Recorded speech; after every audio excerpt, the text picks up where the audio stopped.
The bottom line is that metro government is, our taxes, or our government is funded through property taxes.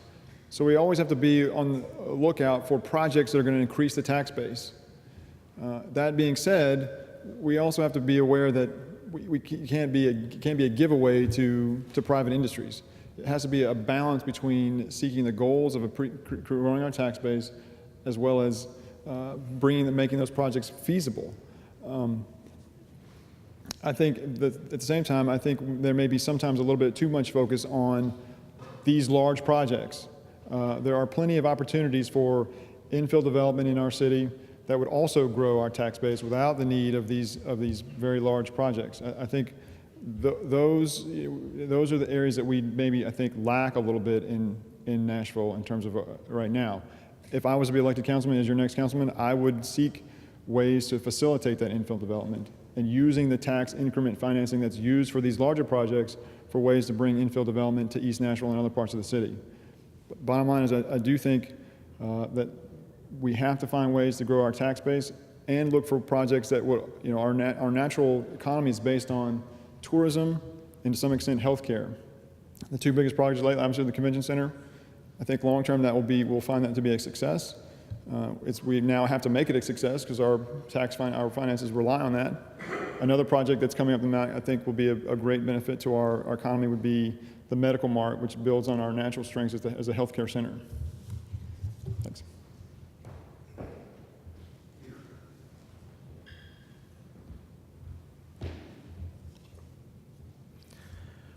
Regarding the incentives that we provide for businesses, I think that it is an important economic development tool that we'll continue to use. I think that as far as the extent of that, I don't know that I would want to see that increase that much more. I think that we do need to be careful about the incentives we're offering, that we don't give away too much. It is important, though, to continue to have more commercial activity and investment in Nashville's core. I think that we do see that with property taxes, businesses pay a higher rate than residential property owners do, so it's important to have as many of those located within Davidson County as possible. With regards to our industries, yeah, Nashville, our #1 industry right now, and is the healthcare industry. #2 is hospitality. Those are two things we have to continue to attract business activity and other supporting business and peripheral business that support those to the Nashville area to make sure we continue to have that.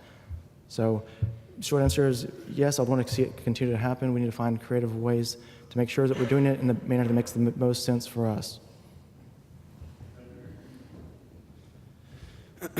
I think that one of the things cities do with extra money is that they fund these major developments. Any development that we fund has to be aimed at using that money in the wisest fashion. We collect our revenue for government between property taxes and sales taxes. So anything that we spend public dollars on should be aimed at generating that tax revenue in the long run. It's great to have a nice ballpark, it's great to have a nice convention center, but if they're not making the city money, they're not going to be productive for us, and it's not going to be a productive use of our tax revenue.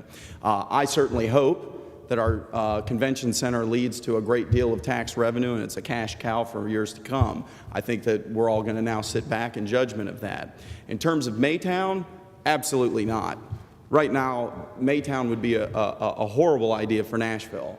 It would create new areas for leased business space that I think would cause a great exodus from the business space that's already available here in East Nashville. So I am completely against a Maytown development. I think that was one of the things that was mentioned. A wise use of our public money, I think, would be overhauling and improving our mass transit. If we get light rail passenger development through the corridors from connecting East and West Nashville, you're going to have a constant flow of consumers in and out. It'll allow more people to move to the downtown area, which is one of my primary goals, is to have people move to East Nashville, downtown and our urban centers, to avoid suburban sprawl. Williamson County, Rutherford County, Sumner County, all of these counties experienced greater sales tax and greater growth than Nashville did in the last 10 years. The census proved that to us. The way we're going to attract people down here is by wise use of our public money, and that will come with the aim of using it in the way that will provide us the most long-term benefit for the whole city as a whole.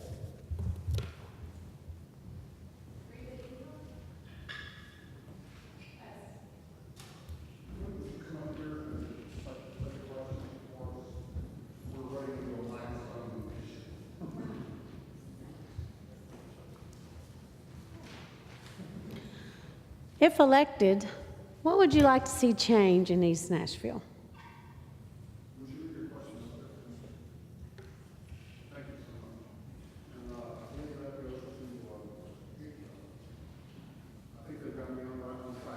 All right, sounds good. As far as changing things in East Nashville, I don't know that I would point to any one or two big things. I think East Nashville has had a history of good leadership, of good involvement by a lot of neighborhood leaders and working together to get us all moving in a good direction. And I wouldn't want to change any of that. I think that we certainly have identified a number of challenges this afternoon that we'll be facing as far as everything that we've touched on so far. I think that it's important to make sure that we remain a welcoming place for people who want to move here to live, move here to work here, and come here to hang out and have fun. We have a very vibrant and very engaging number of attractions, from our restaurants and coffee shops and bars to our parks. And I would want to continue to make those as good as they can be. As far as other changes, I think a lot of those would be based on what's going on from a countywide perspective, how that happens and how that matters for East Nashville in particular. We are close to the urban core. We're going to be a strong part of what happens downtown and a strong part of what happens from a community-wide basis. And it's important that we look at that and try to figure out what is the best way to make that happen. And in particular, you look at things like transit and improving our access to public transit, getting people around the city, and also getting people to come into East Nashville to take advantage of the things that add to our quality of life over here. And that would be one area where I'd want to look at as far as just access to getting people to come over here and enjoy the quality of life that we all enjoy day in and day out.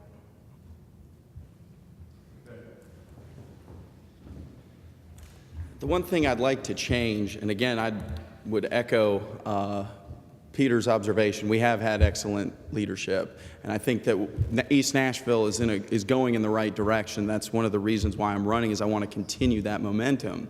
But one of the things I'd like to see changed, if I can kind of tweak the question a little bit, is also use the word improvement as well as change. I'd like to see our public schools, our neighborhood public schools, improved, starting on a K through 4 basis.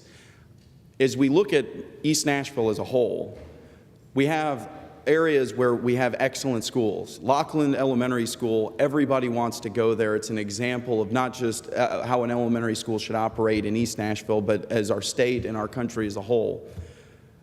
If we look outward from that, I think that we can recognize issues with our public schools and with the demographics that cause our schools to have some problems. There are areas of East Nashville where unemployment is over 30%. So if I can have one thing that I'd like to see improved, it would be public schools, so that the folks that move into East Nashville, again, giving people reason to move here for good education that's available to all, have folks move here and be able to raise their kids here. I was so surprised, my neighbor right across the street, and I used this example before, but I've met many others like them in East Nashville, that they've moved here when they first started their professional career. They raise their children to school age, and if their children don't get into Lockland, they end up leaving and they go to Williamson County. They take their professionalism and they take their tax revenue to another county. That is not good for East Nashville. So if I could see one thing changed, it would be to improve our local schools so that we make this area attractive for all to build a legacy here, have children grow, graduate from school, and stay here.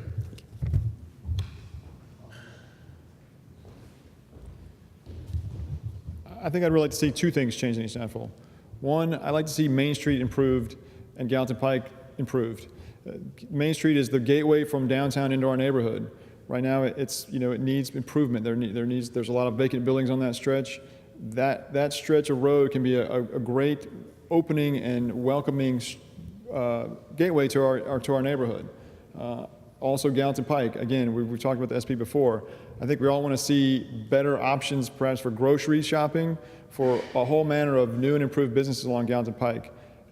As councilman, I would facilitate that by beginning the discussions on ways to improve and strengthen the Gallatin Pike SP to get us to that point. The other thing I'd like to change, I have to agree with Dave on this, is public schools.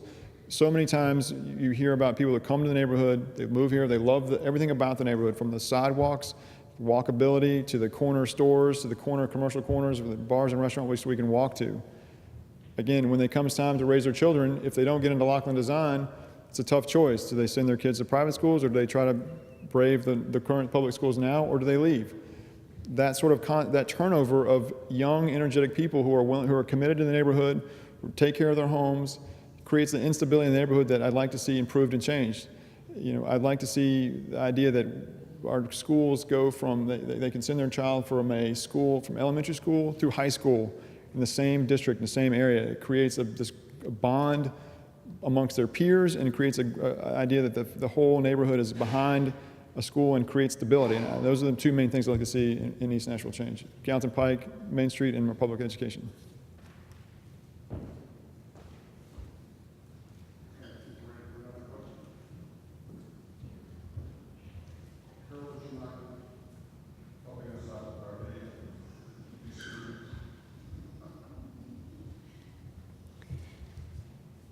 There's a 235-page handbook for applicants to Casey Homes.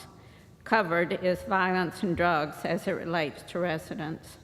However, our public housing for the working poor has to endure these elements. What will you do to keep our public housing free of drugs, gangs, and violence? Will you work directly with MDHA to see that the rules are followed and not left up to our overburdened police department to address the drug, gang, and violent issues? Carol Williams, I live 4 blocks from Casey Homes.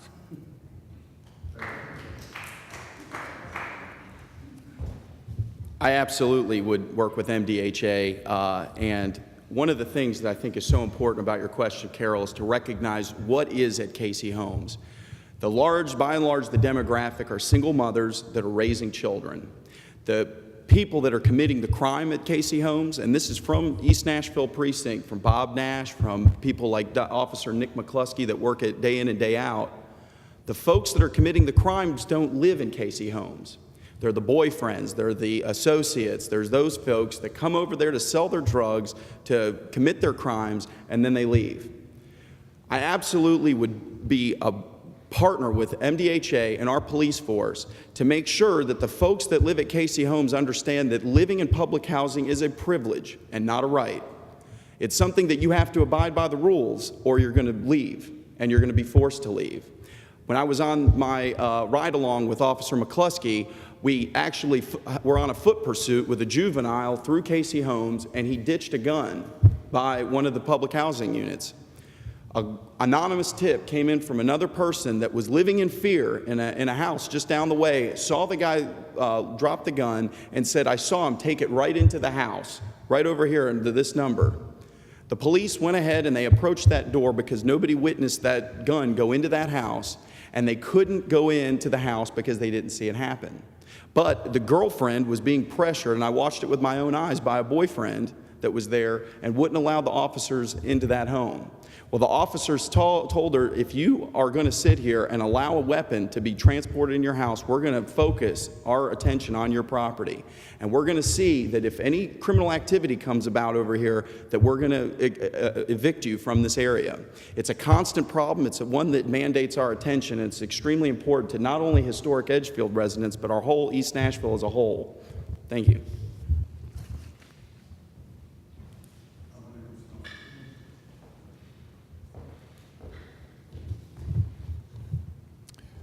Clearly, we need to work on Casey Homes.